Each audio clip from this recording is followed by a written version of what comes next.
But since you want to talk about suing, maybe I should sue you for defamation of character, since you want to claim that I'm using something illegal called payola because you don't understand why I am so successful. I study for a living.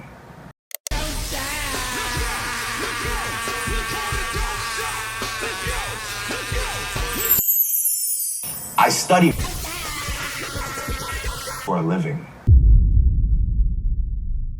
Lawbreeze and Gentlegrams, in today's episode of Lawbreeze in Gentleland, the feminine estrogen-drenched sexy red stepsister messed with blessed bar spitters, heavy hitters, and what was delivered? A special slaughter, leaving Sandra's son suing, pursuing new music, but it's not moving. Kaisa not concluding, it's not amusing. The biggest waste, oh my god! I can't make it, that was ass! La Brianna spiraling over Iceman hate, while Nicki Minaj makes a quite bad fate, fighting Carti B, YMCMB going mad, slowly sad, a tad badder than the days of Best I Ever Had. Was Young Money always full of all clowns? Let's break it all down, but first smash your small round thumb on the like and subscribe buttons till they fall down. I study Rapaholics for a living.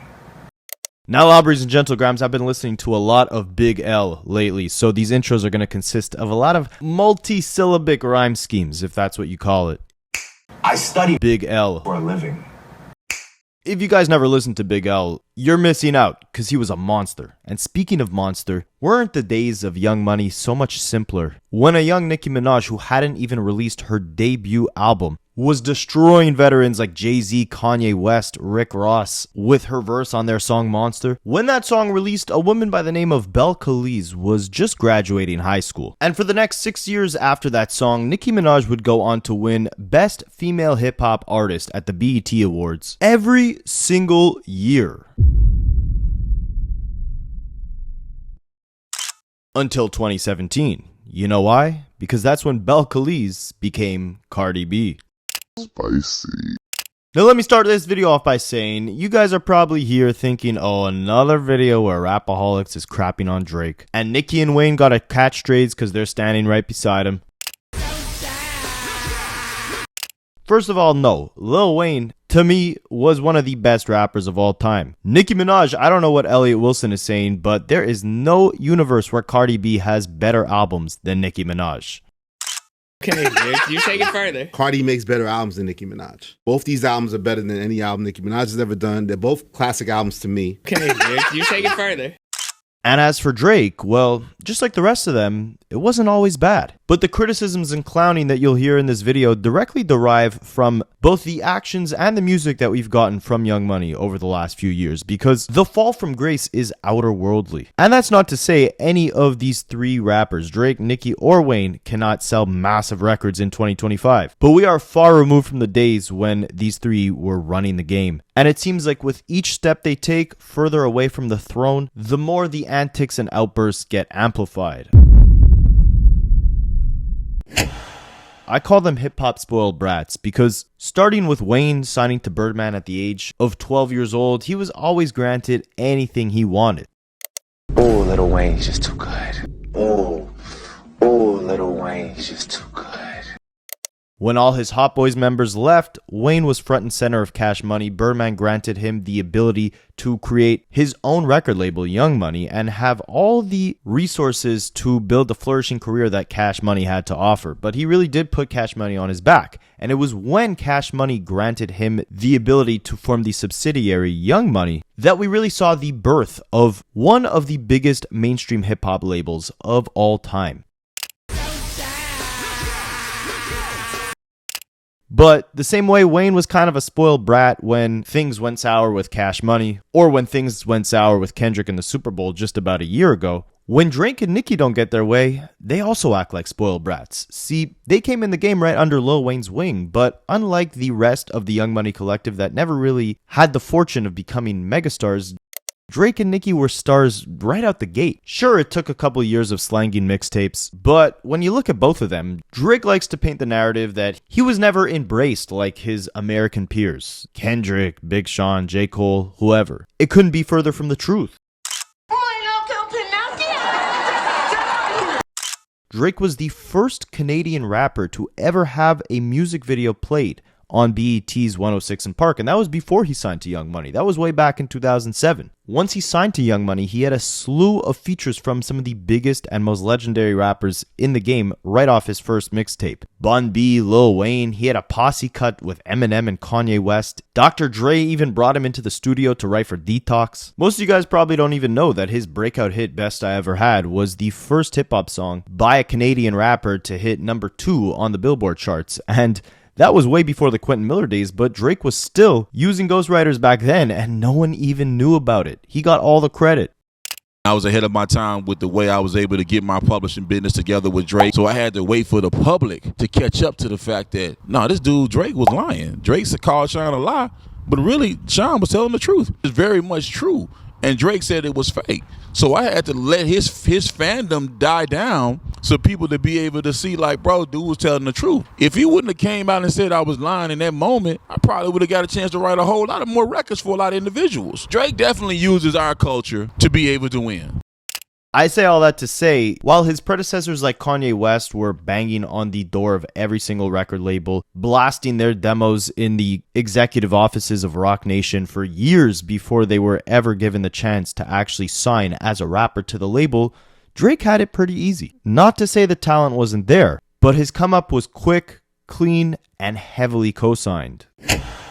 Same thing with Nicki Minaj. Lil Wayne initially found her rapping on a Come Up DVD, but she had some pretty big cosigns early on too. She was rolling with Gucci Mane, Waka Flocka Flame's mother was her manager. And right when Wayne signed both her and Drake, it only took about a year for both of them to go on monstrous feature runs, and by the end of those runs, that really only took about 12 months, they both became some of the biggest artists in the game. And it feels like it happened in the snap of a finger, with the entire industry completely backing them.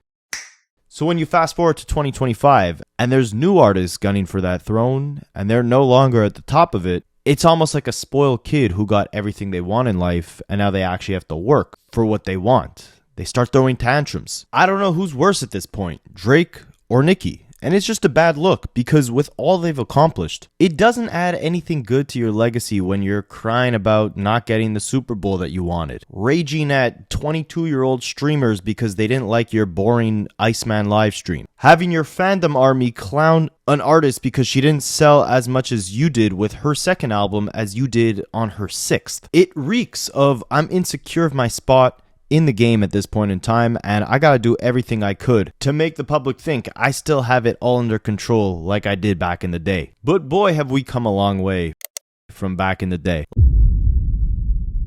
It wasn't that I wasn't cool, it was that the kids that were cool, I wasn't on their wavelength, which made me sort of uncool, I guess.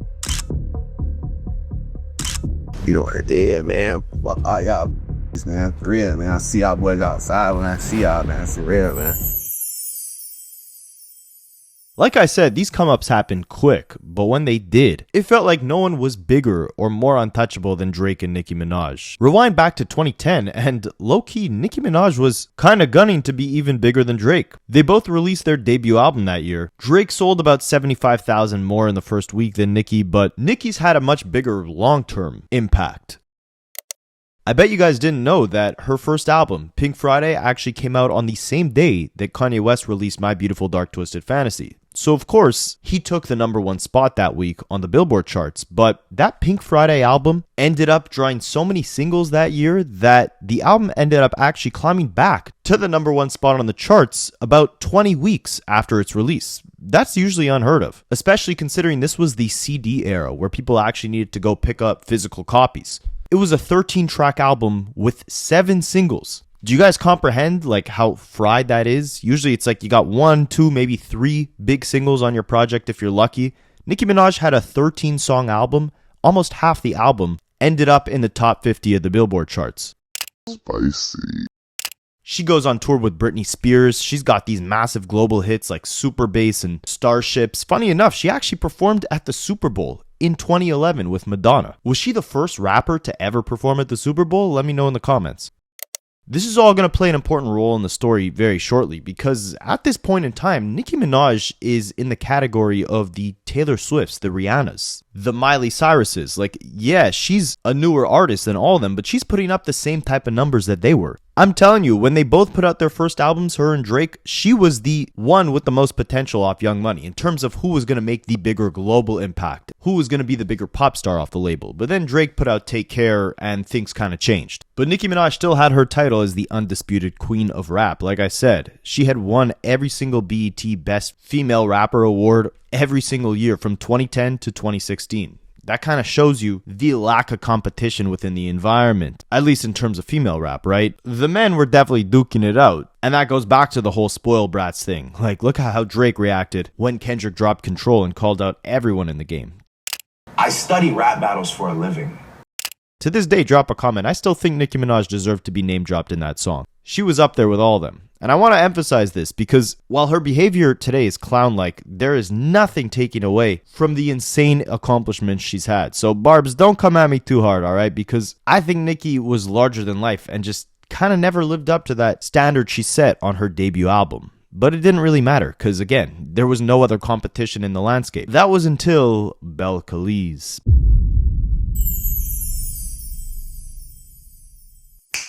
But before Belle Khalees, we got Remy Ma. In August of 2014, after serving 6 years of an 8-year sentence for assault and illegal weapon possession, Remy Ma was released from jail. Notice the dates there. She was incarcerated from 2008 to 2014, around the same exact time when Nicki Minaj was on top of the game, zero competition. In 2016, Remy Ma releases the song All the Way Up with Fat Joe. And that song was everywhere. It was a hard-hitting New York anthem, straight bars, triumphant hook. Felt like something Nicki Minaj hadn't had for a while. Sure, she had the big pop hits. She had the raunchy rap hits like Anaconda, but she didn't have an All the Way Up. Especially 2016. That was kind of like an off year for Nicki. The last album she released was 2 years before that. Now, correct me in the comments if I'm wrong, but I think her little issue with Nicki Minaj started when she rapped a freestyle on Nas's New York State of Mind where she said, "See, your whole style biting, pieces ain't hidden. When I said it was written, I was talking about y'all B-word. Y'all try to play chess, but why would I play you? When I could knock the whole effing king board off the table. All this talk about me and your son, I'm hot and your whole world revolve around me. I'm the sun." And of course, you know, Nicki Minaj was always rapping, all these B-words are my sons, so that could be a little allusion to her. But Remy emphasized in an interview saying, whenever I had a problem with any female in this entire game, I will say your name. I'm going to say your government. I'm going to look it up. I'm going to say your mother's name, your father's name, your kid's name. I want you to know that I'm talking about you. Spicy. But Nicki Minaj wasn't on that same type of energy because a couple months later, she puts out a song with Jason Derulo called Swalla, where she raps, "I gave these girls 2 years, now your time's up." Bless her heart, she's throwing shots, but every line sucks. Of course, because it had been 2 years since Remy had came out of jail, right? And then a couple weeks later, Nicki Minaj gets on a track with Gucci and raps, "Oh, you're the queen of this here? 1 platinum plaque. Album flopped. Beware. You see, silly rabbit, to be the queen of rap, you gotta sell records. You gotta get plaques." Of course, referencing the fact that Remy Ma came out of jail and had that one major hit, All the Way Up. Nothing else to really follow it up, right? Well, she would most definitely follow it up with one of the most ruthless diss tracks we have arguably ever heard. I study Spicy. for a living. People forget about this, but forget Cardi B, forget her beef with Megan, forget Lotto, forget whoever. This was Nicki Minaj's Not Like Us. Sheether, a remix Remy Ma did to Nas's Ether instrumental, and she ripped Nicki to shreds. First, remember the whole Sons bar that Remy was rapping a couple months before this? That she said wasn't a shot at Nicki because if she was going to mention someone that she had a problem with, she was going to mention their government name. Well, on the Sheether record, she makes it known that Nicki Minaj may have low-key stole the whole "Bees are my sons" line from Remy herself. Remy had a tweet in 2009 saying, "Snot-nosed kids on the run, y'all bees my sons. Don't care if you made your little funds. Payday, y'all need help. Y'all done." And on Sheether, Remy rapped, "Let's be honest, you stole that line about bees being your sons. How you take my 2009 jail tweet and run?" Then Remy takes some butt shots about Nicki's butt shots, rapping, talking about bringing knives to a fight with guns, where the only shot you ever took was in your buns. She alludes to the fact that Nicki's ex-boyfriend Safari was writing all her raps back in the Pink Friday era when she was dropping hit after hit. She said, "We seen Drake penning, Wayne pennin', and since your first boyfriend left, you ain't winning. You're an internet troll, a web browser, I'm sorry. You can't get it online without Safari. Embarrassing.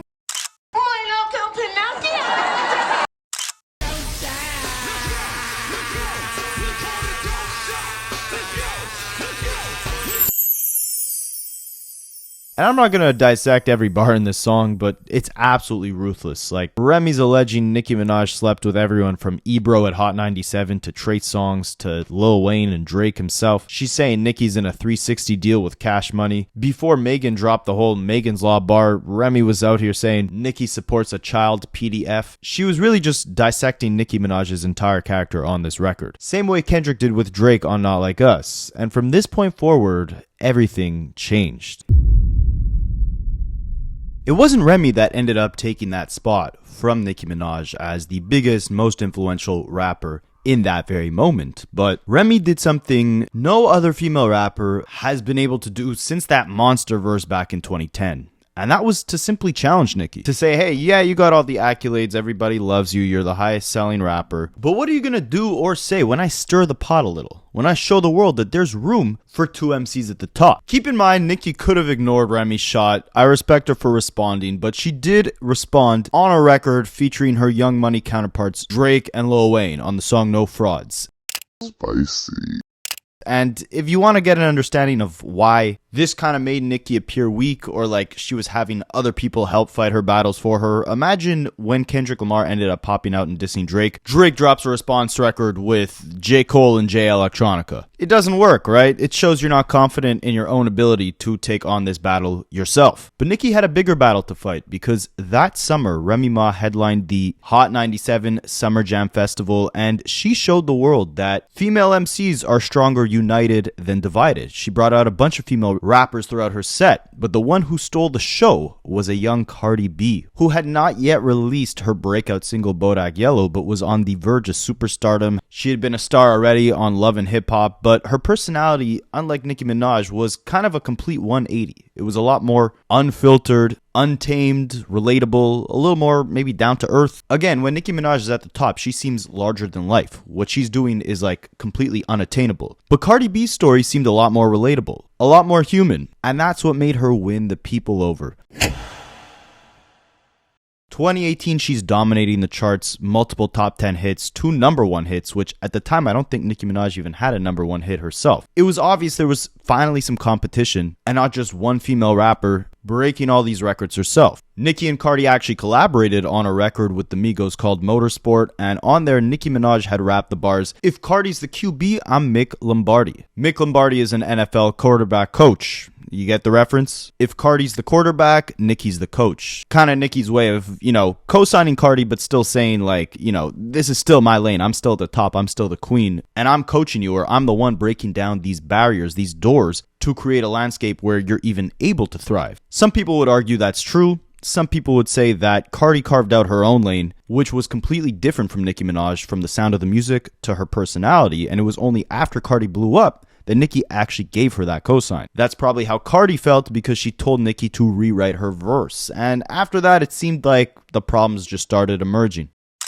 We don't need to get into all the details of the Carti and Nicki beef, because frankly there's far too many, and you guys have probably heard this story a million times. But I will play you one of the funniest rants I've ever heard a musician give to another musician. The feud boiled up to the point where Carti had enough, and eventually she just kind of let it all out, spilt out all the tea, right? She was emphasizing that a bunch of records that were offered to Nicki Minaj, Carti had first. Nicki was mad at her team that they were pushing this G-Eazy record that Carti was featured on because it was blowing up, and Nicki Minaj had initially rejected it. Just a whole lot of messiness, but this is where the beef kind of escalated. And I want to emphasize, just like Remy Ma had said, like, if I have a problem with you, I'm going to call you out by name. Cardi B is most definitely the same, right? You'll see later in this story. Nicki Minaj kind of has this sneaky habit of throwing rocks and hiding her hands, right? Like tweeting out something dissing you and then deleting it quickly, and then playing victim in an interview. Meanwhile, Cardi B is standing on business. If she says something, she meant it, and there's no going back. This my thing, Nicki Minaj, right? How you saying that I got ragged by Roddy when there is so many footages of that night, every single angle, and where am I getting ragged at? Why would I be here sitting in line like, oh yeah, I did this, I did that, knowing that the next day there's gonna be so much footages of that same night? And second of all, how you say that I was the wild animal, that I attacked you, that you was mortified, that you was humiliated, playing the victim, but now you're the gangster. You need to pick a side. Do you want to be the victim or do you want to be the gangster? You lie so much you can't even keep up with your lies. I thought you was the victim. I know what there's footage of. You standing on the wall talking about, I'm standing right here, Miss Chung Lee, the street fighter. Get the fuck out of here. And since you want to bring that motorsport shit up again, I'm glad you brung it up because I've been dying to talk about it for a hot minute. First of all, you changed your verse 2 or 3 times, and the day before we were supposed to do the motorsport video, you turned in your last verse of it. And I was not feeling of you talking about, oh, if Carti the QB, I'm Nick Lombardi, following it up with my son go sit on a potty. You not my coach, because you never helped me to get in this career, and I'm nothing like you, so I'm definitely not your son. I'm a real ass person, you not. And I told my label I'm not doing the video if she don't change her verse. And then my thing is, if you had a problem that I went on the radio and I said that you changed your verse, which you did, which I'm not lying, sis, you had a whole 6 months to call my phone and talk about it. But no, you waited a whole 6 months when you dropped the single to talk about it. How convenient is that? Wow, how convenient is that? And then you want to talk about how I wanted to be on the Creepy Kush remix and I was trying to stop your bag.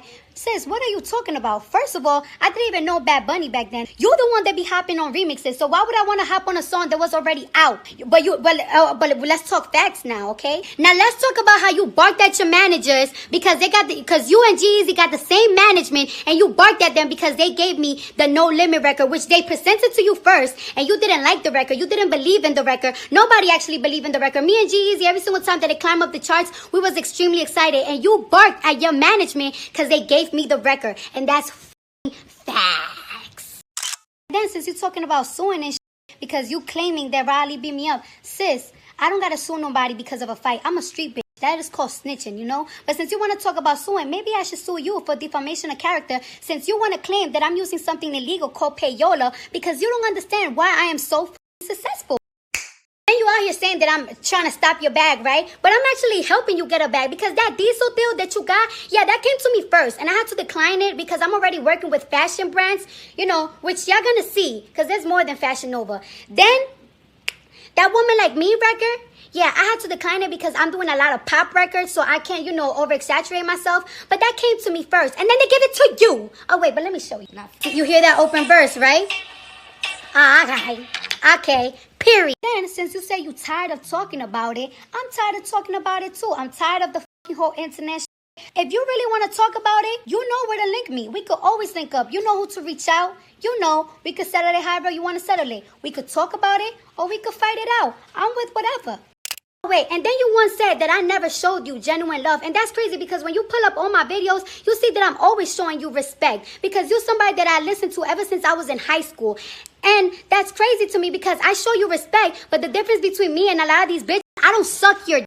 That's the difference. What you need to do is stop focusing on other people. Focus on yourself and focus on your craft. Because you're out here fucking up your legacy looking like a fucking hater.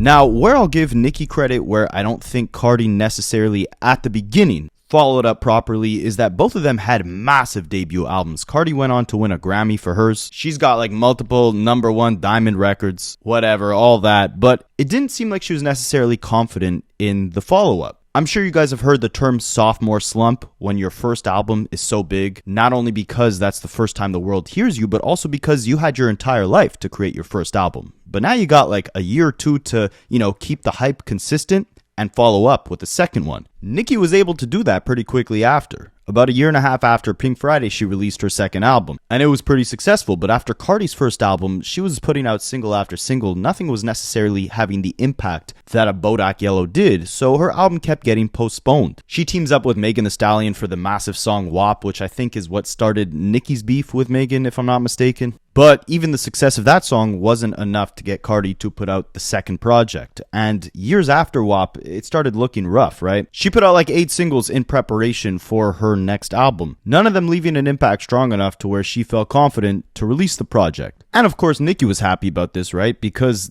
the only real big threat Nicki ever had to her throne being taken was in 2018 when Carti released Invasion of Privacy. Nicki also released an album that year. It sold less than Cardi B's. But by 2025, Nicki had followed up her 2018 album Queen with Pink Friday 2 in 2023. That went on to have some decent success. It didn't sell more than Carti's first album, but that shouldn't matter, right? This was already Nicki's like, what, 5th album, 6th album? She's 15 years in the game at this point, and now Cardi B is nowhere to be found. But Carti says, F it, you know, it doesn't matter. The singles are flopping, who cares? I'm going to put out this project no matter what. And this is where I have massive respect for Cardi B. The album wasn't necessarily for me, but she believed in the quality of the work, and she went out there and worked it, right? Like, she worked the album. There was a real rollout behind this new project. She was making fun of the fact that the singles didn't do so well, turning, you know, something that could have been looked at as a downfall into a lighthearted meme, doing all these little skits about how, you know, her record label cut the budget for the album, so now she has to go out on the street and sell the project herself. Hear ye, hear ye. Due to the Imaginary Players music videos, Atlantic Records have done some deduction to my album's budget. So the new check has arrived and been received. And the new budget is $50.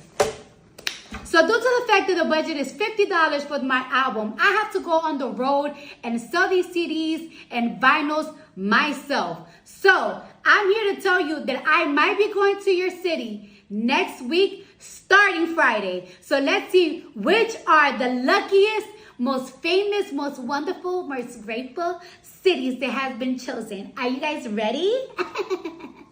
But what I respect the most is that Cardi B is out here promoting this album on a day-to-day, grinding like a beast, all the while she's pregnant with like 3 or 4 kids at home, I think. So making the time for all that and, you know, really being out there in album mode when you're in that physical condition, that takes a lot of effort, right? But she set this album up to succeed from the beginning, at least from a numbers perspective, just because, and this is kind of ridiculous, she was putting singles that were 5 years old on this album track list. And they don't necessarily tie into the theme of the project or anything. She strictly put these songs on the project so that they would automatically boost the numbers of the album off the rip. If you guys don't know how it works, we'll use Cardi B as an example. Basically, she had 2 #1 songs that were released in 2020 and 2021. The song WAP with Megan and Up. The way they count streams as an album sale is basically 1,500 streams equals 1 album sale. So since those 2 singles were massive hits, they got a bunch of streams. If you put them on the album's track list, they basically count towards sales for that project. Not the first week sales, because the first week sales basically only count or track all the consumption, all the streams that the project had in that specific week.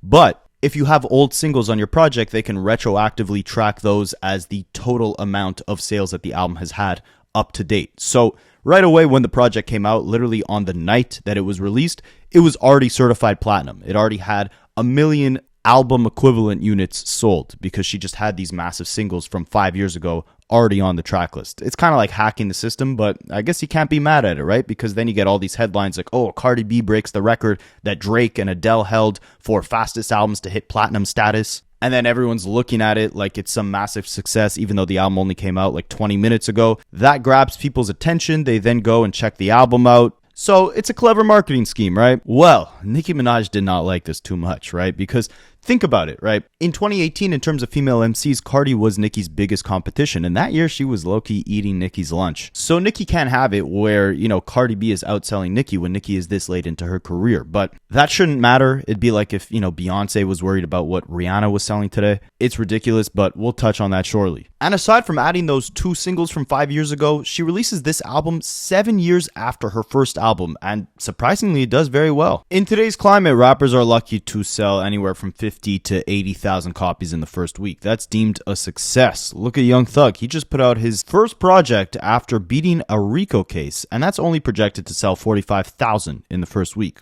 Cardi B sold 200K. And for the logical mind, this shouldn't be any real detraction or distraction from the success and accomplishments Nicki Minaj has had, right? I mean, again, Nicki put out an album in 2023. It was a success. We haven't really heard much music from Nicki ever since. But if you dig deeper, the threats to the throne have kind of been bubbling, and this new Carti album and the success of it only escalate those threats.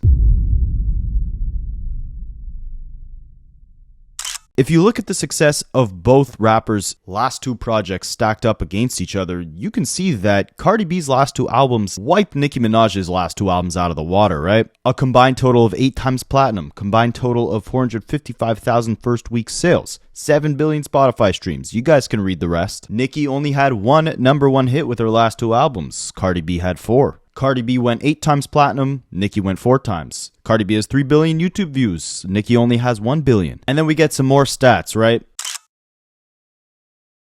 Cardi B's new album is going to hit #1 on the Billboard charts, 200,000 copies in the first week. Cardi B's new album is already 2 times platinum and becomes the only multi-platinum female rap album of the decade so far. And again, even if Cardi B is selling more than Nicki Minaj in 2025, this shouldn't be a real threat to Nicki, right? Nicki is 6 albums into her career, 15 years plus. All you gotta do is keep putting out phenomenal music, and no one except for the lunatic fans on Twitter are gonna try to pit you up against another artist, let alone another artist who only has 2 albums under their belt while you got 6. Well, that doesn't matter for Nicki, because on the week that Cardi released her brand new album, Nicki comes out of her almost 2-year hiatus to announce her next project, which is going to drop in 6 months from now. March 27th, 2026. Now, this is petty on so many different levels, and I spoke on this with Drake as well, right? Like, after every move Kendrick made on his victory lap after the beef, Drake was trying to make a move to one-up him in that same time period. Kendrick drops his GNX album, Drake that same week drops his lawsuit against UMG. Kendrick does the Super Bowl performance, Drake less than a week later drops his new album with PARTYNEXTDOOR. Kendrick performs in Drake's hometown 2 nights in a row in a stadium, performing Not Like Us. And on one of the nights that Kendrick was performing in Toronto, Drake schedules a live stream with Kai Cenat, and then mysteriously cancels it at the last minute. Kendrick pops out at the Clips concert in LA performing with Pusha T. The same day, Drake posts that he just purchased Tupac's Death Row chain, which might be fake. There's a slew of other examples. My point is that both Drake and Nicki Minaj are making it their business to shove their name into the mix anytime their perceived rival does anything notable. I mean, we're in 2025. When was the last time you saw an artist announce the release date for their album 6 months in advance? That never happens nowadays. Especially considering Nicki Minaj has been silent for the last basically year and a half, ever since she released her last album, and all of a sudden she picks this week to announce that her new project is coming. Interesting timing, to say the least, but okay, cool. You're now inserting yourself into the conversation of whether or not Cardi B is your competition when she definitely shouldn't be this late into your career, but it is what it is. It's also worth noting, Cardi B dissed a slew of different female MCs on her album, from Bia to JT, I think Ice Spice as well. She didn't have anything to say about Nicki Minaj. Don't get me wrong, Cardi B is not one to hold back, and she definitely didn't. We'll touch on that shortly, but it does seem like it's always Nicki starting these conflicts, and for what reason, to this day, I'm still not sure. Keep in mind, the last time Nicki Minaj tweeted before this slew of tweets where she just announced her new album in the midst of Cardi B rolling out her album, the last time we got tweets from Nicki was over a month ago in August. I say that to say her picking now to announce the album and to start, getting super active on Twitter again, it's just kind of funny, right? So when the final sales figures for Cardi B's new album come out, 200K in the first week, initially it's reported that she sold like 199.5, something like that. Whatever the case was, Nicki was celebrating the fact that she still holds the record for, high selling album by a female MC this decade.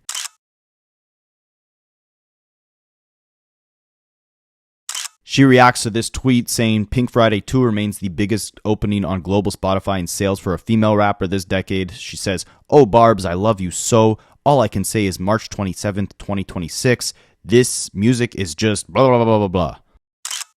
She also retweeted a tweet celebrating the fact that she still holds the highest first week sales by a female MC this decade for her album Pink Friday 2, which it's like, all right. Again, Cardi B is not supposed to be your competition, right? You're claiming you're the queen. You're leagues beyond Cardi B. Why are you celebrating that you beat Cardi B by such a slim margin, 28,000 copies? But it doesn't stop there. No, not even close. It was allegedly also National Sons Day on the day that Nicki Minaj decided to get active again on Twitter. And that ties into her whole famous line, all these bees are my sons, but also allegedly it was her son's actual birthday on this day. Why she chose her son's birthday to get so active on Twitter, I don't know, but she hit us with a little rap.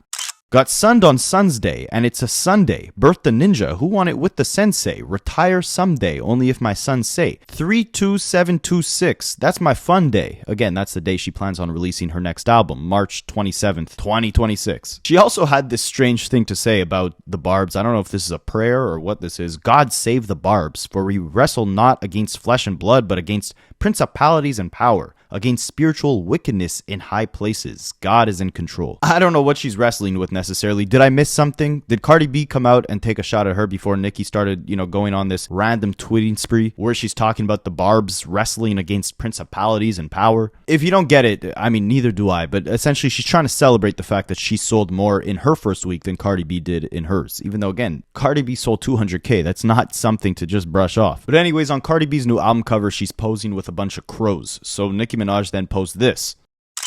The crow jumps on the eagle's back, pecking at its neck to provoke a reaction while most animals would fight back. The eagle does not. Instead, it simply keeps flying higher and higher into the sky. Basically implying that Cardi B is the one, poking at Nicki. And stick around, it keeps getting better. Nicki drops another rap. A, B, C, D, E, F, G, surgery to look like me, tell the rat, and tell Jay-Z, Rico fraud and perjury. She's talking about Desiree Perez, the CEO, I believe, of Roc Nation, and then, of course, Jay-Z, and referencing Cardi B getting surgery to look like her. So Cardi claps back.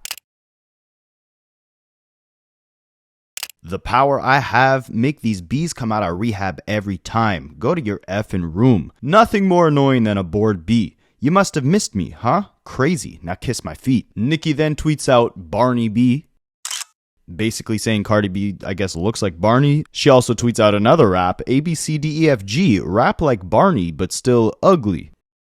She also makes fun of Cardi B for discounting her album to $4.99, again, to boost the numbers a little bit. She can't live down the fact that Cardi B sold 200K in the first week. But this is where things escalate. Nicki tweets out a little threat saying, to every enabler, you never provoke a writer while they're writing. You join the game as a willing participant. Don't try and back out now. March 27th, 2026. Rock bottom nation, rock inflation, Rico nation, you failed. Let the reindeer games begin. We win again. And this is where Cardi takes things to another level. But keep in mind again, right? Cardi B is like pregnant at this time, right? Not to say she shouldn't be held accountable for her own actions or the way she responds to, people taking shots at her. But I don't know. Don't you feel a little guilty putting like extra stress on a woman who's, damn near about to give birth?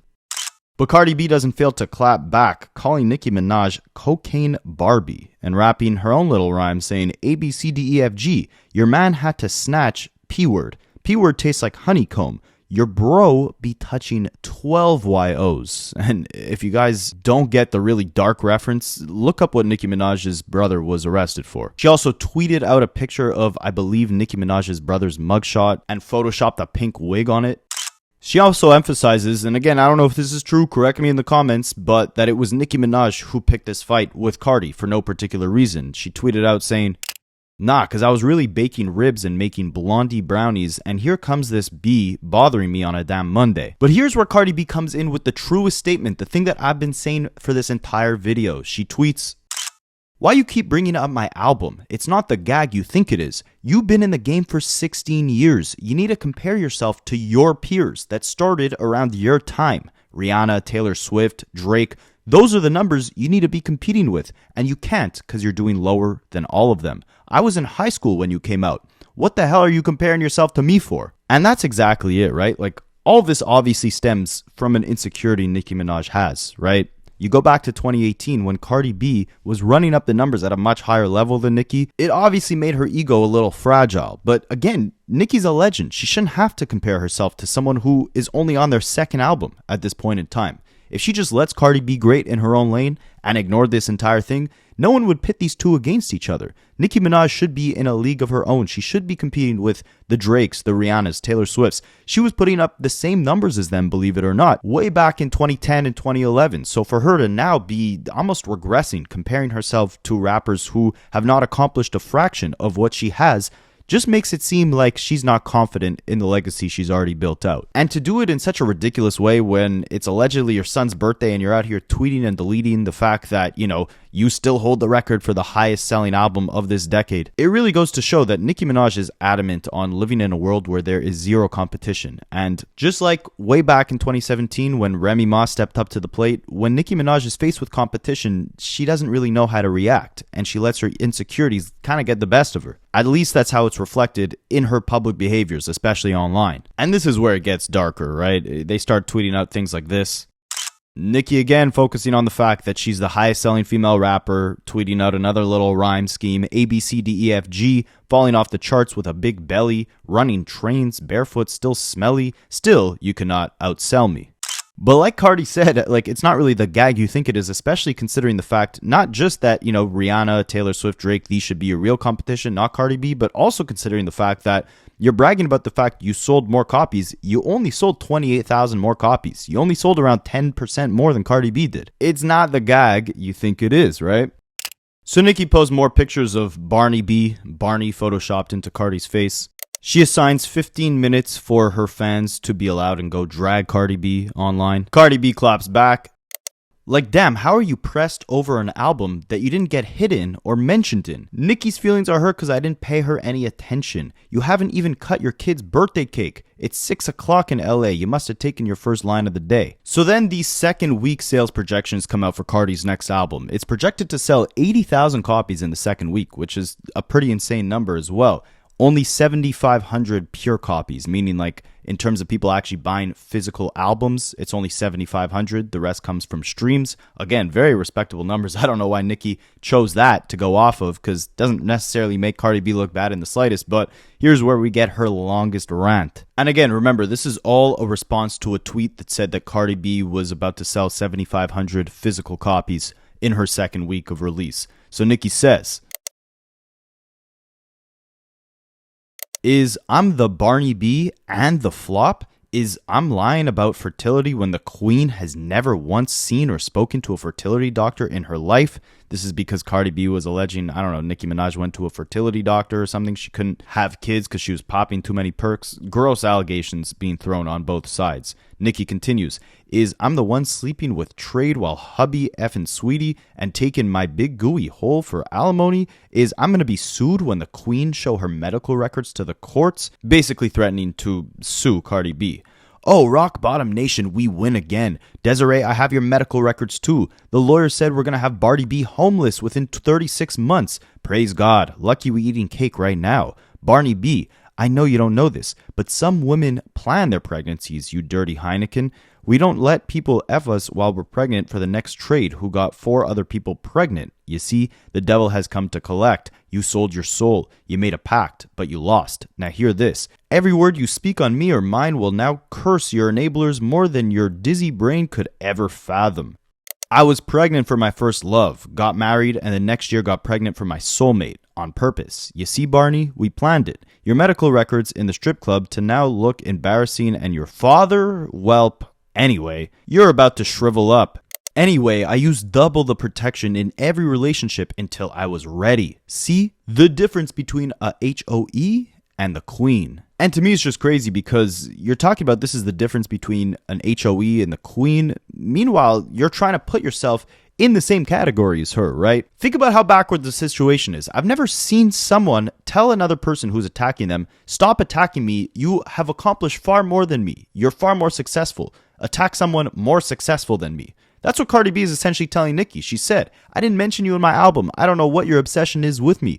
Go attack the people in your league, the Rihannas, the Taylor Swifts, the Drakes. You're supposed to be the queen. Why are you worried about or comparing yourself to what I have going on? It makes no sense. And all I could chalk it up to is Nicki Minaj letting her insecurities get the best of her when someone else is being shown what she perceives as more love than they show her. And Drake does the same thing, right? Only recently, when Drake's album sales started to slowly dwindle just a little bit, and the perception of every single one of his projects from one to the next has kind of gotten worse and worse, has Drake become more insecure and actually spent the time to clap back at any public criticizers of the work he puts out. I could give you guys a million different examples of this, but I won't because I already have in previous videos, right? He's clapped back at Rob Markman for saying that he thinks the lawsuit is wrong. He's clapped back at T-Pain because T-Pain said Drake gave him the advice to step back from the spotlight when the people kind of want to see you gone, but Drake is not following his own advice. He's clapped at Fantano because Anthony Fantano has given him low reviews. But I think this all culminated in the most petty and pathetic response Drake has ever had to criticisms about his project when Joe Budden said that Drake should stop hanging out with such young women like he was rapping about on For All the Dogs because that For All the Dogs album didn't match up nearly to the quality of his previous work. He should start having some more mature experiences so he can rap from a more mature perspective. But Drake didn't like that too much. He clapped back on Instagram saying, "Joe Budden, you failed at music. You left it behind to do what you are doing now in this clip, podcasting, because that's what actually pays your bills. For any artist watching this, just remember you're watching a failure give their opinion on his idea of a recipe for success. A quitter give their opinion on how to achieve longevity. You switched careers because the things that pop into your brain had you broke, living check to check, and the raps you write had 450 men showing up to your shows in dusty jeans to screw up their face to Mute Music 29 and pretend you're the GOAT. Please, to any artist that's doing what they feel is right, don't let these opinions affect your mindset after the fact. This guy is the poster child of frustration and surrendering. You retired and we never hung up your jersey. We don't even remember your number. We know you for doing this, podcasting. You withdrew from rap, not because you accomplished all you need to, but it's because it wasn't working for you. I never want anybody in this generation to think that the whole everybody's entitled to their own opinion is a real thing. This is a man projecting his own self-hate and the fact I did and continue to do everything he wanted to do for himself. If you need to put it in simpler terms, I own a 767 jet. He owns a modest house in the 973 area code and flies first class on special occasions. Now, doesn't this statement echo a lot of the same insecurities, long-winded personal attacks, over-emotional spiraling that we're now seeing Nicki Minaj present on Twitter? Both of them, when faced with criticism, when faced with a little adversity in their career where their music isn't hitting the same as it once was, or there's new competition on the block, they resort to these petty crash outs online. And for Drake, it's only getting worse, right? Because the pressure is on him more than ever to deliver with this Iceman big red button of an album. He lost the battle of the century. He might lose this lawsuit against UMG. Who knows? But the stakes are higher than ever. He needs to show and prove to the world that Kendrick did not take his position as the most impactful rapper of this generation. So he's been putting on these elaborate live streams to start rolling out and teasing new music from the project. And I thought it was a pretty innovative approach in terms of how to actually deliver new music to the fans, like setting it in these random different cities with these big budget productions. I think it's a cool concept to start sampling music in a more exciting, innovative way, but the execution has been horrible, right? From the first episode to the third, the fan perception and excitement has just been dwindling slowly down with each new episode. And we know that Drake cares mostly about having the youth in the palm of his hands, right? That's why he chases collaborations with Sexy Red and Yeet and Central C. Say, Drake, I hear you like I'm young, right? Well, Kai Cenat, leader of the new school in the streaming world, the world Drake is trying to tap into with these Iceman live streams, he was not the biggest fan of Iceman Episode 3, and he couldn't contain his disdain for it. He said it was the biggest waste of time, an hour and a half of pure ASS. The biggest waste of my god. Yo, I can't fake it. I can't fake it. That was ass. I can't fake it. I can't fake it. I actually can't fake it. That was so ass. And keep in mind, Kai is like, what, 22 years old? So for Drake to take that criticism as anything less than just a kid who has, a low attention span would be ridiculous. But Drake being Drake in the big 2025 takes any little bit of criticism to heart. So he shared a picture on his Instagram of Kai Cenat's hairline. Then when Kai Cenat tried to actually talk to him about it, he wouldn't pick up Kai's calls, and it looked like he actually blocked Kai's number. Then Kai gets one of OVHO's close affiliates, Ben the Don, on his stream, and he asks Ben, why was Drake sharing these weird pictures of my hairline on his Instagram? And Ben was basically saying, bro, you should not be criticizing Drake's music the way you have. in the OVO community, it is unacceptable to not glaze any little thing that Drake does. So for that, you will feel the wrath of the sassy, sexy red stunt double. Yo, what's up with your man posting my hair like that, gang? Oh, you talking about Drake? Oh, it's cause he said it was slick cause you was like throwing a little shade on little music. You didn't want to take time to understand the artistry behind it. Oh my gosh, man. It just seemed like... Yo, you know why Drake for me? Why? Cause I'm an honest nigga. Yeah, but sometimes you take the honest thing and you be like, oh, I'm just being honest when you don't... Oh my... Chat. Do I be honest facts or no? And then you want to look at some artistry like, oh, this shit too... Oh, we get it. It's too deep. Yo, I ain't gonna lie. I fuck with Drake OD. I bump him every single day. But if I don't like something... No. It's a difference between not liking some shit and then being like, oh, wasting my time. Did I say that? Did I say that? No, listen, you gotta know how it feels, man, right? So he's playing a good role, right? He's the first rapper to ever preview shit like stream perspective, like a live stream. Not like, I'm not talking about like TV, I'm talking about like going to a streamer route. Imagine waiting an hour and a half. First of all, when he dropped episode 1, it's all the way up here. Yeah. So that's what I'm expecting. You gotta understand from an artistry perspective, you can't drop all your crazy shit right here, fool. That don't even make sense. So episode 3 was fire. I thought it was confusing to hear. I don't know, but I ain't the artist. You know what I'm saying? I'm looking at it like, what the fuck am I missing? Like, what did I miss? And if you notice, Ben couldn't even say that, Iceman episode 3 was fire. He was saying it was confusing as hell, but that doesn't give you reason to criticize it, right? Because you can't criticize anything Drake does or else he goes on a temper tantrum. And Kai Cenat emphasizes he liked, the single Drake put out, What Did I Miss? But he's allowed to emphasize when something is amiss. And Ben replies saying, the real thing is on the way. The real big red button is coming up. We haven't seen it yet. Even though I thought Iceman episode 3 was supposed to be that, right? Which was a single, man. Was it not a single? Let's go. He didn't even drop a single. Hey, let's go. He went crazy. What did I miss? Yeah, but that was a single. He didn't drop no single on what's the name. It was just some shit with him and Yee and some other shit. He just trying to push some little shit out. The big shit on the way. Wait, so are you that's why we here. Are you a part of his marketing team? No, I'm just doing an amazing fucking job. He brought it up. He is man. I'm not saying it like that. He brought it up. If y'all beefing, that's y'all. So then Drake goes into Kai Cenat's actual live chat while he's streaming and starts crapping on whatever he's doing and saying Iceman episode 3 was way better than this. And you could tell, Kai Cenat, he's trying to laugh it off, but he's confused as hell. Why is Drake this tapped in? Especially when, he's posting negative things about me on his Instagram. Why does he care so much about what I have going on or my criticisms or thoughts on his crappy Iceman episode 3? Iceman episode 3.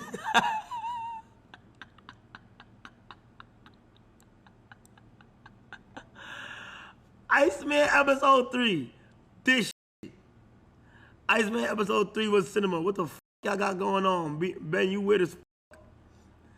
This is what happens when you get a girlfriend and invite all your brothers over. Iceman episode 3 was in question. Y'all boys in a movie theater poetically killing each other. DDG on a perk 10. DDG on a perk 10. Yo, why is he tapped in like this?